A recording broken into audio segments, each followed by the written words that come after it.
Aujourd'hui, nous allons explorer quelques petites théories concernant Captain America Brave New World et son trailer, puisque lors de ma réaction, en checkant un petit peu la zone commentaire, j'ai vu une question revenir très régulièrement, et pour être honnête, c'est une question qui revient très régulièrement depuis que l'on sait que Steve Rogers n'est plus pour l'instant dans le MCU et que Sam Wilson a pris le relais sous le bouclier de Captain America, c'est-à-dire comment est-ce que ce Captain America de Wish, pour citer le plus grand nombre, va faire pour tuer ou en tout cas combattre, triompher d'une bataille contre Red Hulk, étant donné qu'on est sur un Sam Wilson qui n'a pas de super pouvoir, qui n'a pas de super force ou de super vitesse, comme là Steve Rogers, que on l'a vu par le passé, Steve Rogers, même avec tout ça, ça reste quand même très compliqué par instant de prendre le dessus sur d'autres personnages lors de certains combats.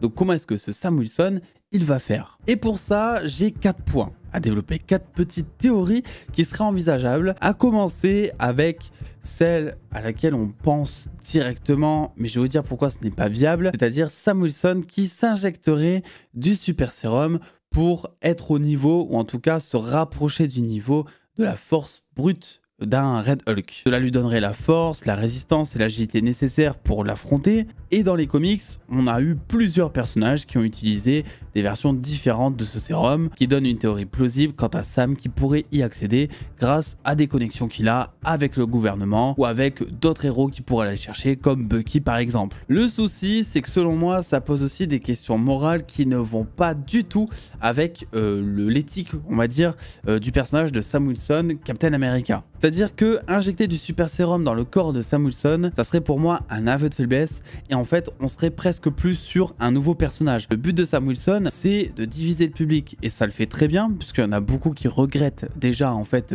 Steve Rogers Captain America. Et il ne faut surtout pas aller dans la facilité d'un Sam Wilson qui veut se rapprocher des pouvoirs de Captain. Déjà, pour ce que représente le héros, on était sur un Steve Rogers qui était un peu plus visage de l'Amérique, on dira, là où Sam Wilson, lui, est beaucoup plus visage du peuple, de ses injustices, etc. J'y reviendrai peut-être dans une autre vidéo plus tard qui parlera de pourquoi est-ce que Sam Wilson mérite tout autant d'être Captain America que Steve Rogers.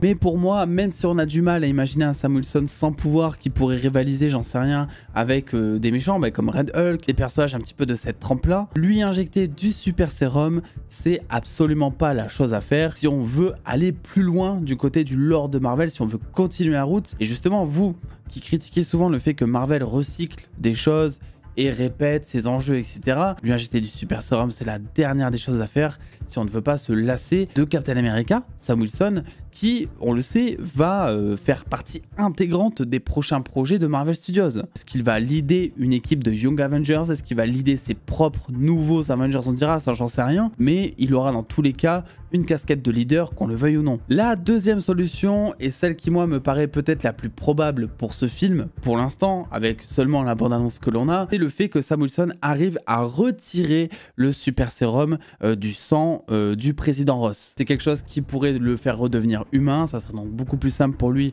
de le combattre. Et en plus, techniquement parlant, je le vois beaucoup plus faire ça, puisque certes, il n'a pas une super force, mais le Sam Wilson, Captain America, eh bien, il est quand même très agile, il peut voler, il peut être rapide, etc. Donc il peut peut-être facilement esquiver des coups, le duper et lui planter une aiguille derrière le dos qui s'avérait par exemple à lui retirer ses pouvoirs de Red Hulk. Toujours si on fait un petit rapprochement par rapport aux comics, il existe plusieurs dispositifs et technologies qui sont capables de neutraliser les effets du super sérum, et Sam pourrait totalement collaborer avec des scientifiques comme par exemple Bruce Banner ou même Shuri du Wakanda, on peut y penser aussi, pour mettre au point quelque chose qui comprend des nanotechnologies ou encore des agents chimiques capables de cibler et donc de désactiver le sérum de Red Hulk sans tuer Ross par la même occasion. C'est un processus qui compte sur de l'infiltration, de la discrétion, de la stratégie, et ça, Sam Wilson, il en est capable, puisqu'aux dernières nouvelles, même si beaucoup ne le sentent pas légitime au rang de Captain America, ça reste un des plus grands soldats de l'Amérique qui a combattu aux côtés du plus grand soldat de l'Amérique en quelque sorte. Quand on voit un petit peu le trailer qui a des aspects presque d'infiltration, d'espionnage, j'ai quand même l'impression que c'est une théorie qui là par contre est totalement viable. Et ça serait forcément par la même occasion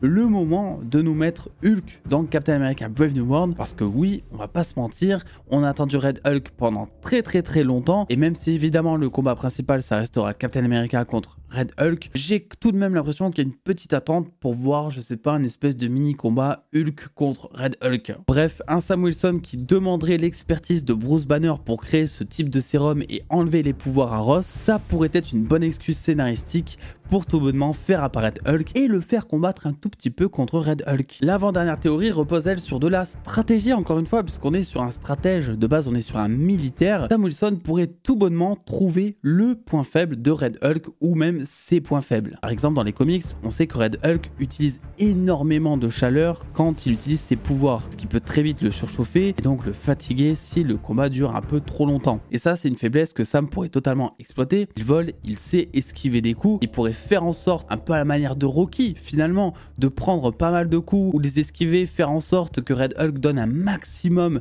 d'intensité dans ses mouvements pour un maximum le fatiguer afin de l'épuiser et de se montrer beaucoup plus vulnérable. On sait aussi que Red Hulk est vulnérable sur des attaques d'énergie gamma, une chose que Sam pourrait utiliser en adaptant cette énergie avec sa propre technologie de son costume ou de son bouclier, une chose qui rappellerait d'ailleurs beaucoup Batman v Superman. Batman utilise la faiblesse de Superman, sa kryptonite, l'adapte à son costume pour mener un combat et pour triompher même de ce combat. Que oui, j'en reviens toujours pas à penser qu'on est en 2024, qu'il y a encore des gens qui se demandent comment est-ce que Sam Wilson peut battre Red Hulk parce que Sam Wilson n'a pas de pouvoir, alors qu'on nous a montré maintes et maintes fois, même si vous n'avez pas lu de comics, que la force brute, ça veut vraiment rien dire dans un personnage. Demandez à Iron Man, demandez à Batman, demandez à Mister Fantastic, un mec qui peut se mettre élastique, franchement ça sert à quoi dans une bataille? Son pouvoir c'est son intelligence les gars. Et justement parlons de cette intelligence pour la dernière théorie, mini-théorie de cette vidéo, Sam pourrait utiliser l'aspect émotionnel de Red Hulk. Et quand je dis émotionnel, je parle évidemment de Betty Ross, la fille du président Ross, qui, on le sait, sera normalement dans le film, qui pourrait être un argument pour le ramener à la raison. Dans les comics, Betty a souvent été utilisée comme une influence stabilisatrice pour Hulk et Red Hulk. Sam pourrait la convaincre de parler à son père, afin de lui rappeler qui il est vraiment, et de le persuader d'abandonner son alter ego totalement destructeur. Betty pourrait utiliser les souvenirs, par exemple, qu'elle a avec son père, lui remémorer afin qu'il se calme,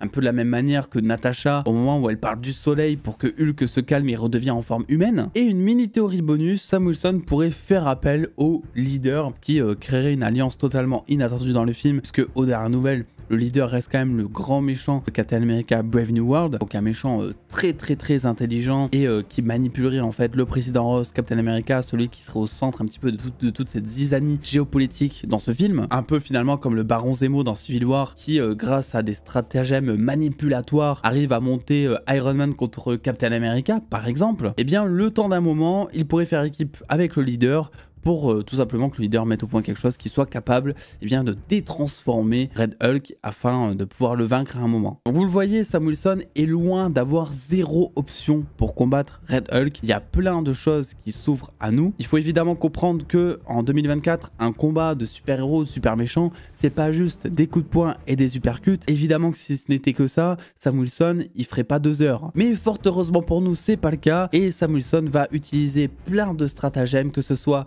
ses techniques de combat, ses stratégies, ses contacts aussi. On sait qu'il y a d'autres héros après tout dans le film. Rien ne dit qu'il va pas créer une alliance pour tenter de combattre Red Hulk. Et même avec ça, je pense que ça sera compliqué. Donc si vous voulez mon avis sur toutes ces théories, je pense que c'est plus une combinaison de tout ça. Je mets mon petit veto sur l'alliance entre tous les héros afin que ce soit plus facile pour lui de lui planter une petite aiguille dans le dos au moment où il s'y attend pas pour détransformer Red Hulk. Et je pense, j'imagine, que Bruce Banner sera dans le film aussi. Alors dites-moi ce que vous en pensez, quelle théorie est selon vous la plus plausible? N'oubliez pas de vous abonner, on est bientôt au 100K les gars, à lâcher le pouce bleu. Restez connectés car on va bientôt explorer aussi de nouvelles théories concernant le film. Puis il y a un petit Deadpool 3 qui débarque et je peux vous dire qu'on n'est pas non plus au bout de nos surprises. Des bisous les dos, très bonne fin de journée, je vous dis à très vite.